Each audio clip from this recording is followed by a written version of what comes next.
এই সমঝোতা স্মারকে 4 নম্বর ধারায় বলা আছে সুস্পষ্টভাবে, বলছে কি, the movement of the goods and people within Bangladesh and India shall be subject to the relevant national laws, regulations and administrative provisions. অর্থাৎ ভারতের ট্রেন বাংলাদেশের ভিতরে ঢুকে পড়লেই এটা বাংলাদেশের আইনের মধ্যে অপারেটেড হতে হবে।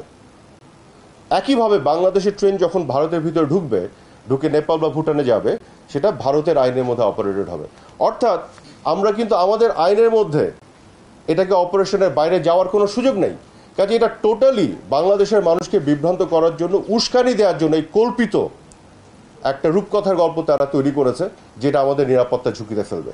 গোটা বিশ্ব আজকে এগিয়ে যাচ্ছে রিজিওনাল কানেক্টিভিটির মাধ্যমে। আপনারা দেখেছেন ব্রেক্সিটের ফলে আজকে যুক্তরাজ্য অর্থাৎ ব্রিটেন কি ধরনের বিপদে পড়েছে, আলাদা হয়েছে। গোটা বিশ্ব যে আধুনিক চিন্তা করছে, কানেক্টিভিটির মধ্যে আসতে যাচ্ছে। আমরা কিন্তু এটা এককভাবে ভারতকে দেইনি যে ভারত শুধু ট্রেন নিয়ে চলে যাবে। আমরাও ভারতের উপর দিয়ে নেপাল ভুটানে যাব, নেপাল ভুটানও ভারতের উপর দিয়ে বাংলাদেশে এসে আমাদের পোর্ট ব্যবহার করবে, আমাদের পোর্টগুলি লাভজনক হবে।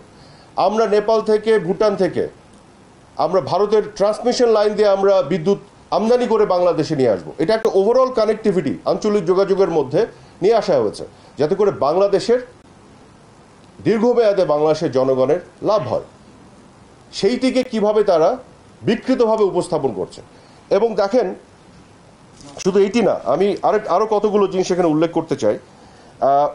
মাননীয় প্রধানমন্ত্রী শেখ হাসিনার আরও কতগুলো যে অর্জন আছে ভারতের সাথে দ্বিপাক্ষিক সম্পর্কের ক্ষেত্রে, সেটাও বলি। এই যে সমুদ্র সীমা, এটা কে জয় করেছেন? বঙ্গবন্ধু কন্যা শেখ হাসিনা। বিএনপি জামাত ক্ষমতায় ছিল, কখনো তো উদ্যোগও নেয়নি। ভারতের সাথে এইটা মিয়ানমারের সাথে জয় করেছেন থার্ড পার্টিতে যে, এবং শুধু জয় করে দখলে নেননি, উনি এটা সুরক্ষার জন্য সাবমেরিন কিনে এনেছেন। এবং খেয়াল করে দেখুন কোথা থেকে এনেছেন, চাইনিজ সাবমেরিন এনেছেন।